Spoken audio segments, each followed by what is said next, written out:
മലയാളിയെ മുന്നിലേക്കും പിന്നിലേക്കും ഒരുപോലെ നോക്കാൻ പഠിപ്പിച്ച കവിയാണ് കുമാരനാശാൻ. അദ്ദേഹം ഇത് പഠിച്ചത് ജലത്തിൽ നിന്നാണ് എന്ന് കരുതാനാണ് ന്യായം. കായിക്കരയിലെ കടൽ കണ്ടുകൊണ്ട് ജനിച്ചു വീണ മഹാകവി എന്ന് വേണമെങ്കിൽ ഡി വിനയചന്ദ്രൻ മാഷിൻ്റെ ഭാഷയിൽ നമുക്ക് കുമാരനാശാനെ പറ്റി പറയാം. കായിക്കര തിര മുറിച്ച് കടലിനുള്ളിലേക്ക് കടന്നുപോയി, പോയ ദിശയിൽ ശരീരത്തെ തിരിച്ചു നിർത്തി അഞ്ചുതെങ്ങിലെ ബ്രിട്ടീഷ് കോട്ട കാണാൻ കെൽപ്പുണ്ടായിരുന്ന നീന്തൽ ആശാൻ തൻ്റെ ശരീരത്തിൽ സംരക്ഷിച്ചിരുന്നു. ഇത് കാവ്യാത്മകമായ ഭാഷയിൽ നാം ആശാനെപ്പറ്റി പറയുന്നതാണ്. കായിക്കരയിലെ കടലിൻ്റെ ആഴം നീന്തി നീന്തി കുമാരു കടലുള്ളിലേക്ക് ചെല്ലും. അവിടെ നിന്ന് 17-ാം നൂറ്റാണ്ടിൽ നിർമ്മിക്കപ്പെട്ട ബ്രിട്ടീഷ് കോട്ടയെ, അഞ്ചുതെങ്ങിലെ കോട്ടയെ ഏതെങ്കിലും ഒരു ബ്രിട്ടീഷ് സായിപ്പ് തൻ്റെ കപ്പൽ കടലിൽ നിന്ന് വരുന്നത് കാണുന്നതിനെ ആശാൻ കടലിൽ നിന്ന് സങ്കല്പിക്കും.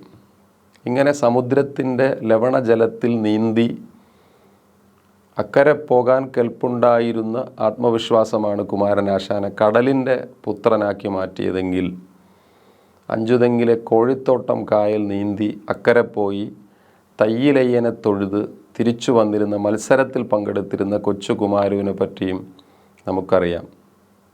ആ കുമാരു അഞ്ചുതെങ്ങിലെ നെടുങ്കണ്ടയിലെ ഒരു പലചരക്ക് മുതലാളിയുടെ കണക്കെഴുത്തുകാരനായി വളരുകയും പിന്നീട് കോലത്തുകര ക്ഷേത്രത്തിൽ വെച്ച് ശ്രീനാരായണ ഗുരുവിനെ കണ്ടുമുട്ടി കാവ്യഭാവനയുടെ പുതിയ ലോകത്തിലേക്ക് കടന്നു ചെല്ലുകയും അവിടെ നിന്ന് അദ്ദേഹം മദിരാശിയിലേക്കും ബാംഗ്ലൂരിലേക്കും കൽക്കട്ടയിലേക്കും ഉപരിപഠനത്തിന് പോവുകയും സംസ്കൃതത്തിലെ ഉന്നത വിദ്യാഭ്യാസവുമായി ചിലതെങ്കിലും പൂർത്തിയാക്കാത്ത ഡിഗ്രി സർട്ടിഫിക്കറ്റുകളാണെങ്കിലും ഡോക്ടർ പി പൽപുവിൻ്റെ, നഞ്ചുണ്ട സ്വാമിയുടെ, ഡോക്ടർ കാമാഖ്യയുടെ, പ്രൊഫസർ കാമാഖ്യയുടെ ഒക്കെ തണലിൽ ചെന്നൈയും ബാംഗ്ലൂരും കൽക്കട്ടയും പഠിച്ച് തിരിച്ചു വന്ന കുമാരനാശാൻ 1903 കേരളത്തിലെ ആദ്യത്തെ ബഹുജന പ്രസ്ഥാനം എന്ന് പറയാൻ കഴിയുന്ന സാമുദായിക നവോത്ഥാന പ്രസ്ഥാനമായ ശ്രീനാരായണ ധർമ്മ പരിപാലന സംഘത്തിൻ്റെ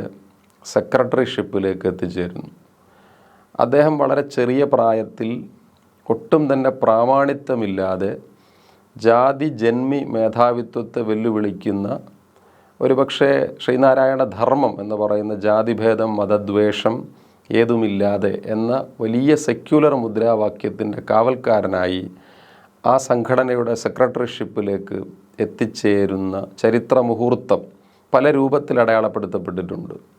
താനിങ്ങനെ ഈ സംഘടനയുടെ നേതാവായി തീരുന്നതും ആ സംഘടനയുടെ തണലിൽ ഒരു വലിയ കവിയായി മാറുന്നതും എന്ന രൂപത്തിലൊക്കെ എതിരാളികൾ തന്നെ ചരിത്രത്തിൽ രേഖപ്പെടുത്താൻ ശ്രമിച്ചപ്പോഴാണ് അതിനെതിരെ ഗ്രാമവൃക്ഷത്തിലെ കുയിൽ എന്ന കവിത എഴുതി ആശാൻ തൻ്റെ സബ്ജക്റ്റീവ് മൈൻഡിനെ, തൻ്റെ വേദനകളെ, തൻ്റെ രോഷത്തെ കവിതയുടെ ചരിത്രത്തിൽ എഴുതി വയ്ക്കുന്നത്. കുമാരനാശാൻ ആലുവായിൽ തൻ്റെ സുഹൃത്തുക്കളോടൊപ്പം സ്ഥാപിച്ച യൂണിയൻ ടൈൽ ഫാക്ടറിയിലേക്ക്, അതിൻ്റെ ഡയറക്ടർ ബോർഡ് മീറ്റിങ്ങിലേക്ക് പങ്കെടുക്കാനായിട്ടാണ് 1924 ജനുവരി 16-ാം തീയതി വൈകുന്നേരം വീട്ടിൽ നിന്ന് പുറപ്പെടുന്നത്.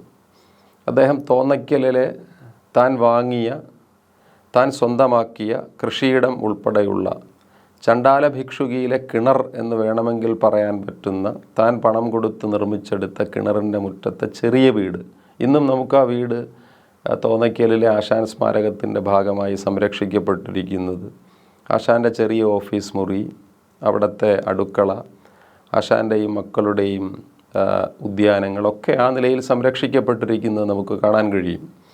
അവിടെ നിന്ന് അദ്ദേഹം ഒരു കാളവണ്ടിയിലോ അതല്ലെങ്കിൽ മോട്ടോർ കാറിലോ കടയ്ക്കാവൂർ സ്റ്റേഷനിലേക്ക് പോവുകയും കടയ്ക്കാവൂർ സ്റ്റേഷന് മുന്നിൽ തിരുവനന്തപുരം മുതൽ കൊല്ലം വരെ നീണ്ടുകിടക്കുന്ന റെയിൽ വണ്ടിക്ക് കാത്തു നിൽക്കുകയും ആ റെയിൽ വണ്ടി ആശാൻ പ്രജാസഭാ മെമ്പറായിരുന്ന കാലത്ത് നൽകിയ നിവേദനങ്ങൾ കൂടി പരിഗണിച്ചുകൊണ്ട് തിരുവിതാംകൂർ സർക്കാർ സ്ഥാപിച്ചതാണെന്നതും വിവേകോദയത്തിലെ മുഖപ്രസംഗങ്ങളിൽ നിന്ന് അറിയാൻ പറ്റും.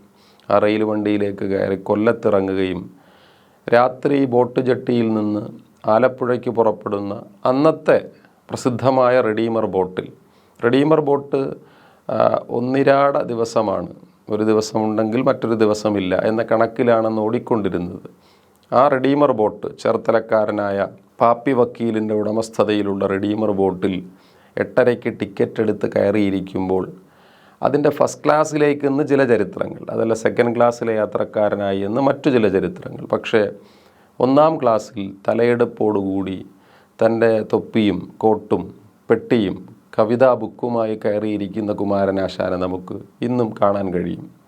മനോമുകുരങ്ങളിൽ നഷ്ടപ്പെട്ടു പോകാത്ത ഒരു കാവ്യബിംബമായി നമുക്ക് അദ്ദേഹത്തെ സങ്കല്പിക്കാൻ പറ്റും.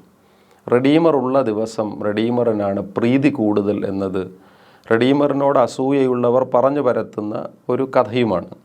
എന്നാൽ അനേകം ബോട്ടുകൾ ആലപ്പുഴയ്ക്ക് പുറപ്പെടുന്നതായി ഉണ്ട്, കൊല്ലത്തറിയപ്പെടുന്ന ബോട്ടുകളുണ്ട്. പക്ഷേ അക്കൂട്ടത്തിൽ തലയെടുപ്പ് റെഡീമറിന് തന്നെയാണെന്നുള്ളത് കഥ. അതിനുള്ളിലേക്ക് കയറിയിരിക്കുന്ന കുമാരനാശാൻ മെല്ലെ യാത്ര തുടങ്ങുമ്പോൾ ആ ബോട്ടിന് വരാനിരിക്കുന്ന ഒരപകടത്തെ തൻ്റെ മനസ്സിൽ നനച്ചിട്ടുണ്ടാവണമെന്നില്ല. 95 പേർക്ക് മാത്രം യാത്ര ചെയ്യാൻ കഴിയുന്ന ആ ബോട്ടിനുള്ളിലെ ഏറ്റവും പ്രധാനപ്പെട്ട യാത്രക്കാരിൽ ഒരാളായി ആശാൻ തൻ്റെ ഇരിപ്പിടം പിടിച്ചെടുക്കുമ്പോൾ കൊട്ടാരത്തിലെ മുറജപം കഴിഞ്ഞ് മടങ്ങുന്ന ധാരാളം ആളുകളെ കൂടി ഉൾക്കൊള്ളുന്ന ആ ബോട്ടിൽ ഔദ്യോഗിക കണക്കനുസരിച്ചാണെങ്കിൽ 146 യാത്രക്കാരുണ്ടായിരുന്നു എന്നാണ്.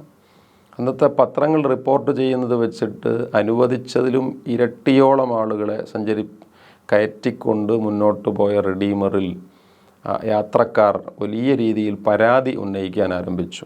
ഇരിക്കാൻ കഴിയുന്നവർക്ക് സ്വസ്ഥമായി ഇരിക്കാൻ പറ്റുന്നില്ല.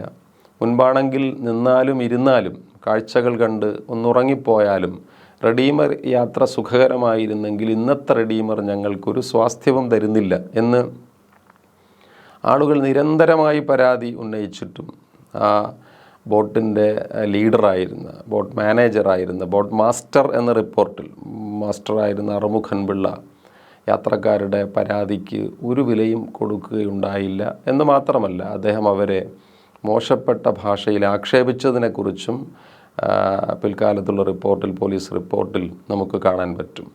ബോട്ട് കായൽ കടക്കുമോ എന്ന് പലർക്കും സന്ദേഹമുണ്ടായിരുന്നെങ്കിലും ആ കായൽ കടന്ന് കഴിഞ്ഞപ്പോഴേക്കും സമാധാനമായി ബോട്ടിന് ഇനി അപകടം വരില്ല എന്ന വിശ്വാസത്തിൽ കുറച്ചുപേർ ഉറങ്ങുകയും കുറച്ചുപേർ ഏറ്റവും മുകളിൽ പുറത്തെ കാഴ്ചകൾ നോക്കിയിരിക്കുകയും ചെയ്യുമ്പോഴാണ് പല്ലനയാറ്റിലെ കൊടും വളവ് റെഡീമർ ബോട്ട് തിരിയാൻ ആരംഭിക്കുന്നത്. ആ കൊടും വളവ് തിരിയുമ്പോൾ അത് പെട്ടെന്ന് തിരിച്ചതുകൊണ്ടുള്ള അപകടമാണ് എന്ന് ഒരു വ്യാഖ്യാനം. അതല്ല, പല്ലനയിലെ കൊടും വളവിന് വേണമെങ്കിലൊരു ബോട്ടിനെ മുക്കാൻ കഴിയുന്നത്ര ഒരു വക്രോക്തി ഉണ്ടായിരുന്നു എന്നത് മറ്റൊരു കാവ്യാഖ്യാനം. അതല്ല, നിയതിയാണ് എന്ന് ചിലരുടെ ആഖ്യാനം. എന്തുതന്നെയായാലും ബോട്ട് അതിൻ്റെ ഒഴുകുന്ന ഭൗതികശാസ്ത്രത്തെ ലംഘിച്ചുകൊണ്ട് നിലത്തേക്ക് വെള്ളത്തിനുള്ളിലേക്ക് കൂപ്പുകുത്തി പോവുകയും അത് തല കീഴനെ മറിഞ്ഞു പോവുകയും ബോട്ട് അനേകം പേരുടെ മരണത്തിന് കാരണമായി തീരുകയും ചെയ്തു. 24 മനുഷ്യർ ആ ബോട്ട് അപകടത്തിലൂടെ നഷ്ടപ്പെട്ടു പോയി. അന്ന് ആ ബോട്ട് മുങ്ങുമ്പോൾ അതിലെ 1-ാം ക്ലാസ് യാത്രക്കാരനായി കുമാരനാശാൻ ഉണ്ടായിരുന്നു എന്നത് മരണ ദിവസം തന്നെ തിരുവനന്തപുരത്ത് പ്രചരിച്ച കാര്യമാണ്.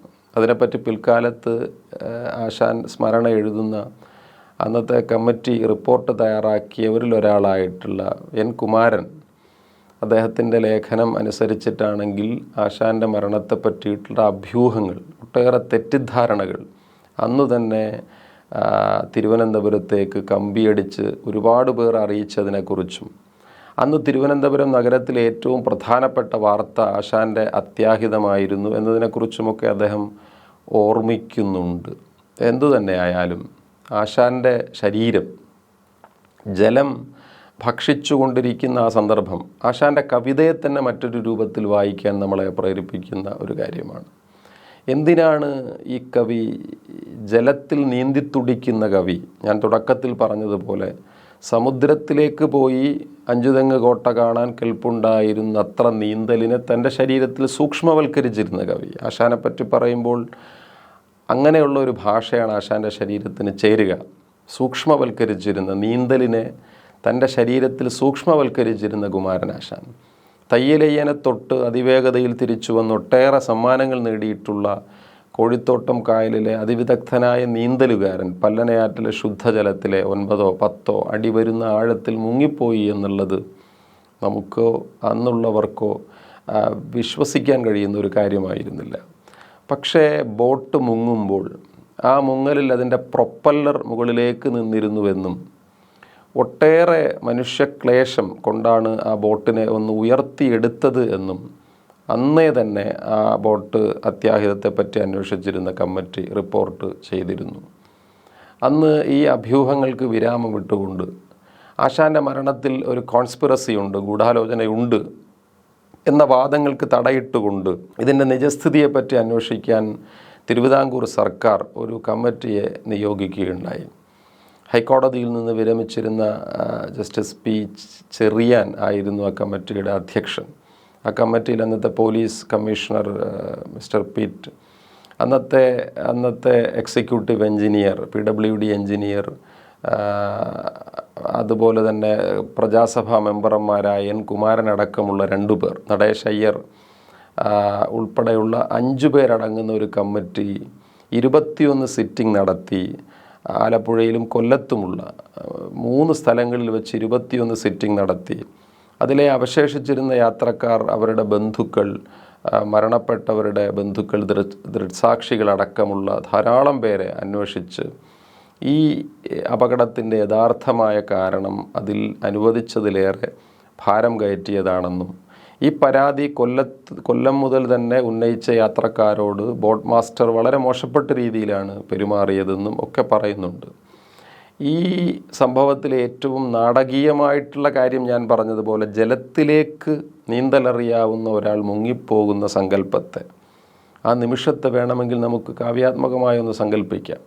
അതിവിദഗ്ധമായി നീന്തലറിയാവുന്ന ആശാൻ തൻ്റെ ക്യാബിനിൽ നിന്ന് ജീവന് വേണ്ടി പൊരുതുന്ന രംഗത്തെ നമുക്ക് സങ്കല്പിച്ചു നോക്കാൻ പറ്റും. തടിനീ ജലബിംബിതാംഗിയായി ക്ഷമയെ കുമ്പിടുവോരു താരപോൽ ഭവദംഘ്രിലീന ഞാൻ അമലേ ദ്യോവിലുയർന്ന ദീപമാം എന്ന് 4 വരി ചിന്താവിഷ്ടയായ സീതയിലുണ്ട്.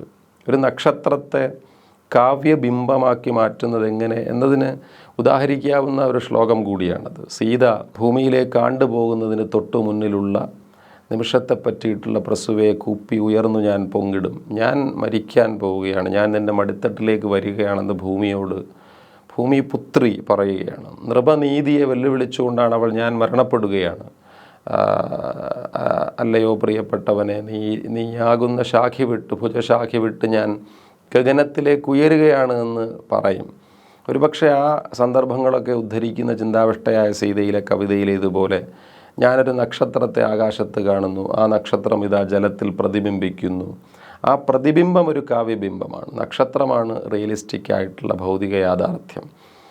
ആ നക്ഷത്രബിംബത്തെ ഭവദംഘ്രിലീന പോലെ ഞാൻ ജലത്തിൽ ലയിച്ചു ചേരുന്ന ഒരു ബിംബമായിരിക്കുന്ന നക്ഷത്രം ആകാശത്തിലേക്ക് ഉയരുന്നത് പോലെ പ്രാണൻ ഉയരുന്ന ഒരു കല ആശാൻ്റെ ജീവിതത്തെപ്പറ്റി നമുക്ക് സങ്കല്പിക്കാൻ പറ്റുമെങ്കിൽ തൻ്റെ കവിതയിലെമ്പാടും ജലം കൊണ്ട് ജീവിതത്തെയും മരണത്തെയും തലങ്ങും വിലങ്ങും ചിത്രീകരിച്ചിരുന്ന ഈ മഹാകവി പ്രണയത്തെ അനശ്വര സാക്ഷാത്കാരമായി, പ്രണയത്തിൻ്റെ രാഷ്ട്രീയത്തെ ഭാഷയുടെ എല്ലാ സാധ്യതകൾ കൊണ്ടും ഉപയോഗിച്ചിരുന്ന ഈ കവി ഒരു പത്മപരാഗം പോലെ പൂത്ത് ആകാശത്തേക്ക് പടർന്നു പോകുന്നതിനെ പിൽക്കാലത്ത് വയലാർ സങ്കല്പിച്ചിട്ടുള്ളത് നമ്മൾ കേട്ടിട്ടുള്ളതാണ്. അത് പത്മപരാഗ കുടീരത്തിൽ, പല്ലനയാറ്റിൻ തീരത്ത് പത്മപരാഗ കുടീരത്തിൽ വിളക്കു വയ്ക്കും യുഗകന്യക ഒരു വിപ്ലവ ഗാനം കേട്ടു എന്ന വരികൾ ഒരു പക്ഷേ ചലച്ചിത്രത്തിൽ പ്രണയഭാഷയിൽ 2 പ്രേം നസീറും ഷീലയും അവതരിപ്പിക്കുന്ന കഥാപാത്രങ്ങൾ കണ്ണോട് കണ്ണ് ചേർത്ത്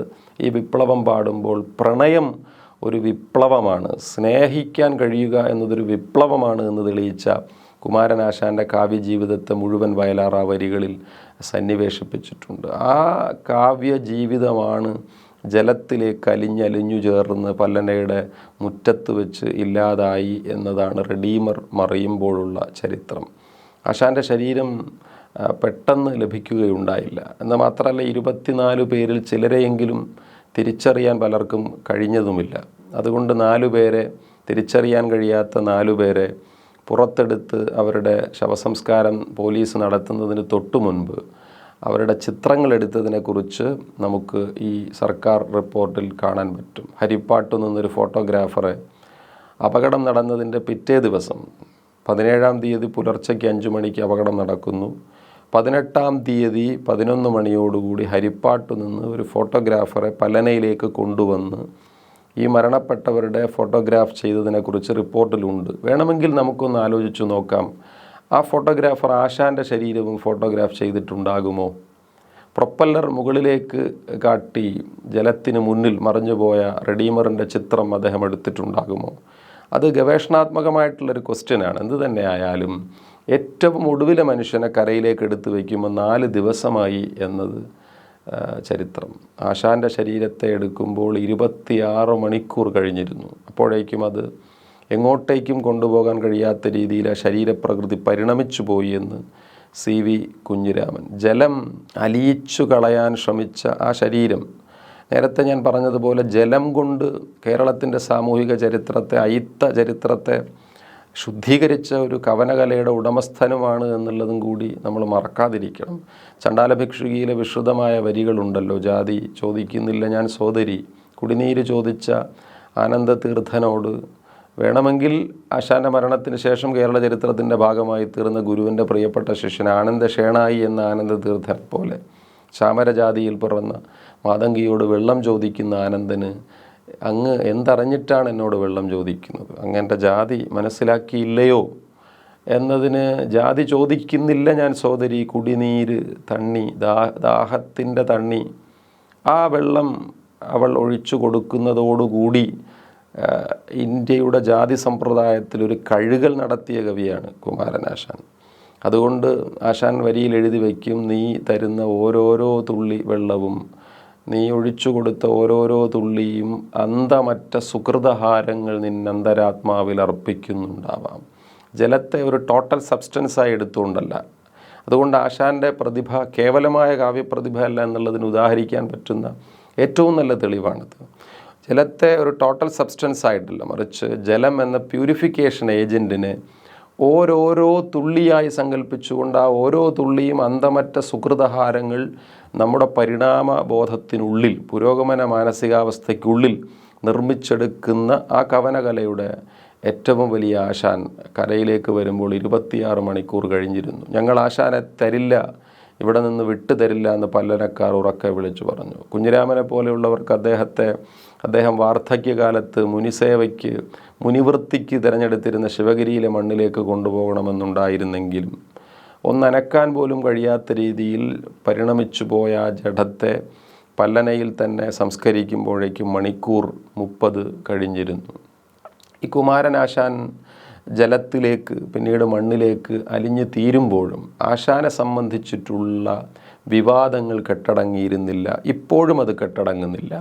ആശാൻ്റെ മരണത്തിനു പിന്നിൽ വലിയ ഗൂഢാലോചനയുണ്ടെന്നും ആ ഗൂഢാലോചനയ്ക്ക് പുറകിൽ മതമാണ് കാരണമെന്നും പ്രചരിപ്പിക്കുന്നവർ, വാസ്തവം മനസ്സിലാക്കാത്തവർ, തെറ്റിദ്ധാരണ പരത്തുന്നവർ ആശാൻ്റെ ദുരവസ്ഥയെ ഇന്നും ദുർനീതിയുടെ നടപ്പ് പുസ്തകമാക്കി അവതരിപ്പിച്ചു കൊണ്ടേയിരിക്കുന്നു.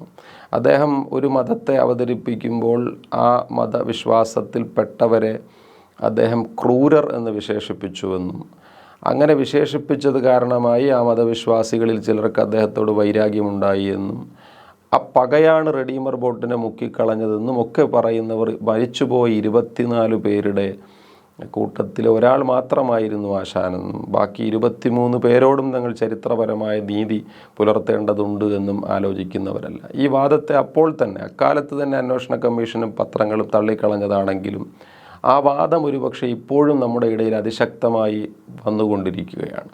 അദ്ദേഹം ക്രൂര മുഹമ്മദർ എന്നുപയോഗിച്ചതുകൊണ്ട് മുഹമ്മദ മതത്തിൽപ്പെട്ട ചിലർ അദ്ദേഹത്തെ വധിച്ചു എന്ന വാദത്തിന് ഒരു അടിസ്ഥാനവുമില്ല എന്നതിന് ആശാൻ്റെ മതപരിവർത്തന രസവാദം എന്ന പ്രസിദ്ധമായ ലേഖനം തന്നെയാണ് തെളിവ്. മിതവാദി കൃഷ്ണനോട് മറുപടി പറഞ്ഞുകൊണ്ട് ഈഴവ സമുദായം ഒന്നടങ്കം ബുദ്ധമതത്തിലേക്ക് പോകുന്നതാണ് നല്ലത് എന്ന മിതവാദി കൃഷ്ണൻ്റെ വാദത്തിന് ശ്രീനാരായണ ധർമ്മത്തിൻ്റെ വ്യാഖ്യാനത്തെ മുൻനിർത്തി വ്യത്യസ്ത മതങ്ങളിലേക്ക് കേവലമായി പരിവർത്തനപ്പെടുന്നതിൻ്റെ സാമൂഹിക പ്രയോജനം എന്താണ് എന്ന് പറയുന്ന കൂട്ടത്തിൽ അദ്ദേഹം CV കുഞ്ഞിരാമൻ്റെ ഒരു വാദത്തെ എടുത്തു വയ്ക്കും. നിങ്ങൾ ബുദ്ധമതത്തിലേക്ക് പോകണമെന്ന് പറയുന്നു, ഞാൻ ബൗദ്ധ അനുഭാവമുള്ള കൃതികൾ എഴുതിയതിൻ്റെ പേരിൽ, ഞാൻ ചണ്ഡാലഭിക്ഷുകി എഴുതിയതിൻ്റെ പേരിൽ, ഞാൻ ബുദ്ധഭഗവാന്റെ ജീവിതധർമ്മത്തെ ട്രാൻസ്ലേറ്റ് ചെയ്തതിൻ്റെ പേരിൽ, ലൈറ്റ് ഓഫ് ഏഷ്യ ട്രാൻസ്ലേറ്റ് ചെയ്തതിൻ്റെ പേരിൽ ആശാൻ ബുദ്ധമത പക്ഷപാതിയാണെന്ന് മിതവാദി കൃഷ്ണനടക്കമുള്ളവർ പറയുന്നു. പക്ഷെ ഞാൻ നിങ്ങളോട് ചോദിക്കുന്നു, ഈ ജാതി അസമത്വത്തിൽ നിന്ന് പുറത്തു വരാൻ ബുദ്ധമതം സ്വീകരിക്കണമെന്ന് പറയുന്ന നിങ്ങൾ എന്തുകൊണ്ട് CV കുഞ്ഞിരാമൻ പറയുന്ന ഇസ്ലാം മത പരിവർത്തനത്തെപ്പറ്റി പറയുന്നില്ല എന്ന് പറയുന്നിടത്ത് ആശാൻ ഇസ്ലാമിനോടുള്ള തൻ്റെ മനോഭാവം കാട്ടുന്നുണ്ട്.